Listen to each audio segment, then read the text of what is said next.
ਅਗਲੀ ਗੱਲ ਕੁਰਸੀ ਦੀ ਕਰ ਲਈਏ ਫਿਰ ਸ਼ਰਮਾ ਜੀ ਲੱਗਦੇ ਹੱਥ। ਹੂੰ। ਮੋਦੀ ਦੀ ਕੈਬਨਿਟ ਦੇ ਵਿੱਚ ਫੇਰ ਬਦਲ ਦੀਆਂ ਖਬਰਾਂ ਆ ਰਹੀਆਂ ਨੇ, ਕਿਤੇ ਰਾਜਾਂ ਦੇ ਵਿੱਚ ਚੋਣਾਂ ਤਾਂ ਨਹੀਂ ਆ ਰਹੀਆਂ ਸ਼ਰਮਾ? 9 ਸੂਬਿਆਂ ਦੀਆਂ ਚੋਣਾਂ ਨੇ ਪ੍ਰਵੀਨ। ਹਾਂਜੀ, ਹਾਂਜੀ ਆ ਰਹੀਆਂ ਨੇ, ਬਿਲਕੁਲ ਸਹੀ। 2024 ਤੋਂ ਪਹਿਲਾਂ 9 ਸੂਬਿਆਂ ਦੀਆਂ ਵਿਧਾਨ ਸਭਾ ਚੋਣਾਂ ਨੇ। ਸੋ ਉਹ 9 ਸੂਬਿਆਂ ਦੀਆਂ ਚੋਣਾਂ ਨੂੰ ਧਿਆਨ 'ਚ ਰੱਖਦਿਆਂ ਫੇਰ ਬਦਲ ਤਾਂ ਹੋਣਾ ਹੀ ਹੋਣਾ। ਜੀ, ਜੀ, ਪਹਿਲਾਂ ਜੀ। ਵੀ ਤੁਸੀਂ ਪਿਛਲੀਆਂ ਮੋਦੀ ਦੇ ਕਾਰਜਕਾਲ ਦੇ ਦੌਰਾਨ ਜਦੋਂ ਕੇਂਦਰੀ ਕੈਬਨਿਟ ਦੇ ਵਿੱਚ ਫੇਰ ਬਦਲ ਹੋਇਆ, ਉਹਨੂੰ ਹਾਂ, ਤਦ ਝਾਤ ਮਾਰ ਲਓ, ਉਹ ਚੋਣਾਂ ਨਾਲ ਜੋੜ ਕੇ ਹੀ ਹੁੰਦਾ ਰਿਹਾ। ਹਾਂਜੀ, ਹਾਂਜੀ। ਸੋ ਇਸ ਲਈ ਇੱਕ ਵਾਰ ਫੇਰ ਇਹ ਜਿਹੜਾ ਹੈਗਾ ਮਤਲਬ ਕਿ ਇਸ ਜਨਵਰੀ ਮਹੀਨੇ ਦੇ ਵਿੱਚ ਹੀ ਇਹ ਫੇਰ ਬਦਲ ਹੋਣ ਦੀ ਸੰਭਾਵਨਾ ਹੈ। ਉਹਦੇ 2-3 ਪਹਿਲੂ ਨੇ। ਇੱਕ ਤਾਂ ਇਹ ਹੈ ਕਿ ਪਿਛਲੀ ਵਾਰ ਵੀ ਇਹ ਮਤਲਬ ਲਗਭਗ ਜਦੋਂ ਹੋਇਆ ਸੀਗਾ ਤਦ 21 'ਚ ਹੋਇਆ ਸੀਗਾ, ਜੂਨ ਮਹੀਨੇ ਦੇ ਨੇੜੇ ਤੇੜੇ। ਜੀ, ਸੋ ਬਿਲਕੁਲ। ਉਸ ਸਮੇਂ ਵੀ 12 ਦੇ ਕਰੀਬ ਮੰਤਰੀਆਂ ਨੂੰ, ਮੈਨੂੰ ਧਿਆਨ ਹੈ ਕਿ 8 ਜੂਨ 2021 ਨੂੰ ਇਹ ਫੇਰ ਬਦਲ ਕੀਤਾ ਗਿਆ ਸੀ ਤੇ 12 ਮੰਤਰੀ ਬਦਲੇ ਗਏ ਸੀ। ਜੀ, ਜੀ। ਤੇ ਹੁਣ ਫੇਰ ਮੰਤਰੀ ਮੰਡਲ 'ਚ ਫੇਰ ਬਦਲ ਦੀ ਤਿਆਰੀ ਹੈ, ਔਰ ਇਹ ਵੀ ਤਿਆਰੀ ਹੈ ਕਿ ਬਜਟ ਸੈਸ਼ਨ ਤੋਂ ਪਹਿਲਾਂ ਨਵੇਂ ਮੰਤਰੀ ਲੈ ਲਏ ਜਾਣ। ਠੀਕ ਹੈ। ਤੇ ਬਜਟ ਸੈਸ਼ਨ ਜਿੰਨੀ ਕੱਲ ਮੈਂ ਦਿੱਲੀ ਤੋਂ ਪਤਾ ਕਰ ਰਿਹਾ ਸੀ, ਮੈਨੂੰ ਪਤਾ ਲੱਗ ਰਿਹਾ ਕਿ ਸ਼ਾਇਦ 31 ਜਨਵਰੀ ਤੋਂ ਸ਼ੁਰੂ ਕਰਨ ਦੀ ਸੰਭਾਵਨਾ ਹੈ ਕਿ 31 ਜਨਵਰੀ ਤੋਂ ਆਪਾਂ ਉਹ ਸ਼ੁਰੂ ਕਰ ਲਈਏ। ਤੇ ਇੱਧਰ ਜਿੰਨੇ ਕਿ ਵਹਿਮੀ ਨੇ ਜਾਂ ਜਿੰਨੇ ਕਿ ਮਤਲਬ ਕਿ ਉਹ ਜੰਤਰੀ ਦੇਖ ਕੇ ਚੱਲਣ ਵਾਲੇ ਨੇ, ਉਸ ਹਿਸਾਬ ਨਾਲ ਇਹ 14 ਜਨਵਰੀ 13 ਜਨਵਰੀ ਤੱਕ ਤਾਂ ਨਹੀਂ ਫੇਰ ਬਦਲ ਕਰਦੇ ਫਿਰ। ਜੀ, ਜੀ, ਜੀ। ਤੇ ਫਿਰ ਇਹਨਾਂ ਨੂੰ 14 ਜਨਵਰੀ ਤੋਂ ਲੈ ਕੇ 30 ਜਨਵਰੀ ਤੱਕ ਦਾ ਸਮਾਂ ਬਚਦਾ ਜੀ ਉਹ ਤੋਂ ਪਹਿਲਾਂ। ਸੋ ਇਸ ਲਈ ਬਜਟ ਸੈਸ਼ਨ ਤੋਂ 4 ਦਿਨ ਪਹਿਲਾਂ ਵੀ ਕੁਝ ਕਰਨਗੇ।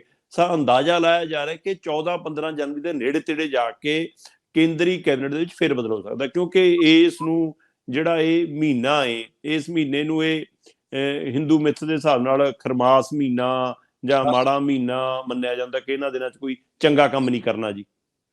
ਤੇ ਇਸ ਲਈ ਉਹ 14 ਤਰੀਕ ਤੋਂ ਬਾਅਦ ਜਦੋਂ ਨਵਾਂ ਮਹੀਨਾ ਚੜੂਗਾ ਤਾਂ ਉਸ ਮਹੀਨੇ ਫਿਰ ਦੇਸੀ ਮਹੀਨੇ ਦੇ ਹਿਸਾਬ ਨਾਲ ਫਿਰ ਇਹ ਕਹਿਣਗੇ ਕਿ ਹੁਣ ਕਰ ਲਓ। ਤੇ ਮੈਨੂੰ ਪਤਾ ਲੱਗ ਰਿਹਾ ਪ੍ਰਵੀਨ ਜੀ, ਇਸ ਵਾਰ ਵੀ 10 ਤੋਂ 12 ਮੰਤਰੀ ਬਦਲੇ ਜਾ ਸਕਦੇ ਨੇ ਜੀ। ਔਰ ਇਹਦੇ ਲਿਸਟਾਂ ਤਿਆਰ ਨੇ। ਜੀ, ਜੀ। ਲਿਸਟ ਬਣ ਗਈ ਆ, ਨਾਮ ਤਿਆਰ ਹੋ ਗਏ, ਉਹਦੇ ਵਿੱਚ ਤੁਹਾਨੂੰ ਕਿੰਨੇ ਚਿਹਰੇ ਬਿਲਕੁਲ ਨਵੇਂ ਮਿਲਣਗੇ। ਔਰ ਐਕਤੀ ਬੀਬੀਆਂ ਨੂੰ ਔਰ ਆਦੀਵਾਸੀ ਖੇਤਰ ਨੂੰ ਤੇ ਖਾਸ ਕਰ ਸਾਡੇ ਪਛੜੇ ਤੇ ਦਲਿਤ ਭਾਈਚਾਰੇ ਨੂੰ, ਉਹਨੂੰ ਨੁਮਾਇੰਦਗੀ ਮਿਲਣ ਦੀ ਸੰਭਾਵਨਾ ਵੱਧ ਹੈ। ਠੀਕ ਹੈ।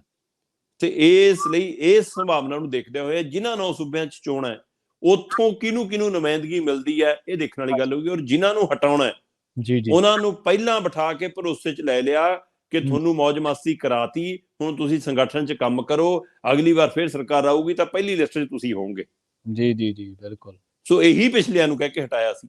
ਜੀ, ਜੀ। ਸੋ ਇਸ ਲਈ ਜਿਹੜਾ ਬੀਜੇਪੀ ਦਾ ਇਹ ਫਾਰਮੂਲਾ ਹੈ, ਇਸ ਫਾਰਮੂਲੇ ਦੇ ਤਹਿਤ ਉਹ 9 ਸੂਬਿਆਂ ਦੀਆਂ ਚੋਣਾਂ ਜਿੱਤਣ ਦੇ ਲਈ ਤੇ 2024 ਦੀ ਤਿਆਰੀ ਦੇ ਲਈ ਕਿ ਜਿਨ੍ਹਾਂ ਨੂੰ ਮੰਤਰੀ ਮੰਡਲ 'ਚ ਰੱਖ ਲਿਆ ਉਹ ਸਾਰੇ ਇੱਕ ਵਾਰ ਆਪਣੇ ਇਲਾਕੇ 'ਚ ਗੋਗਾ ਗਾਉਣ ਜੋਗਾ ਕਿ ਅਸੀਂ ਮੰਤਰੀ ਰਹੇ ਹਾਂ ਜਾਂ ਮੰਤਰੀ ਬਣ ਗਏ ਹਾਂ, ਤੇ ਬਾਕੀ ਕਹਿਣਗੇ ਦੇਖੋ ਸਾਡੀ ਵਾਰੀ ਆ ਗਈ, ਇਸ ਲਈ ਸਭ ਦੀ ਆ ਸਕਦੀ ਆ। ਇਸ ਹਵਾਲੇ ਨਾਲ ਇਹ 2024 ਦੀ ਤਿਆਰੀ ਆ। ਪਹਿਲ 9 ਸੂਬਿਆਂ ਦੀ ਚੋਣਾਂ ਨੂੰ ਦਿੱਤੀ ਜਾ ਰਹੀ ਹੈ ਔਰ 14 ਜਨਵਰੀ ਤੱਕ ਇਹ ਫੇਰ ਬਦਲ ਹੋਣ ਦੀ ਸੰਭਾਵਨਾ ਹੈ। ਜੀ, ਜੀ, ਜੀ। ਸ਼ਰਮਾ ਜੀ, ਗੱਲ ਕਰਦੇ ਚੱਲੀਏ ਮੇਘਾਲਿਆ, ਨਾਗਾਲੈਂਡ, ਤ੍ਰਿਪੁਰਾ, ਕਰਨਾਟਕਾ, ਛੱਤੀਸਗੜ੍ਹ, ਮੱਧ ਪ੍ਰਦੇਸ਼, ਮਿਜ਼ੋਰਮ, ਰਾਜਸਥਾਨ ਤੇ ਤੇਲੰਗਾਨਾ ਦੇ ਵਿੱਚ ਇਹ ਚੋਣਾਂ ਹੋਣੀਆਂ ਨੇ। ਤੇ ਰਾਜਸਥਾਨ ਦੇ ਵਿੱਚ ਕਾਂਗਰਸ ਸ਼ਾਇਦ ਕਰ ਰਹੀ, ਕਿਉਂਕਿ ਉਹ ਅਸ਼ੋਕ ਗਹਿਲੋਤ ਮੰਤਰੀ ਨੇ, ਹਨਾ? ਬਿਲਕੁਲ। ਤੇ 3 ਵੱਡੇ ਸੂਬੇ ਸ਼ਰਮਾ ਜੀ ਦੇ ਵਿੱਚ ਆਉਂਦੇ ਆ, ਰਾਜਸਥਾਨ 200 ਸੀਟਾਂ, ਮੱਧ ਪ੍ਰਦੇਸ਼ 230, ਕਰਨਾਟਕਾ 224 ਤੇ ਮੱਧ ਪ੍ਰਦੇਸ਼ ਤੇ ਕਰਨਾਟਕਾ ਦੇ ਵਿੱਚ ਬੀਜੇਪੀ ਸ਼ਾਇਦ। ਹਾਂਜੀ, ਉੱਥੇ ਇਹਨਾਂ ਨੂੰ ਸਭ ਤੋਂ ਵੱਧ ਡਰ ਲੱਗ ਰਿਹਾ।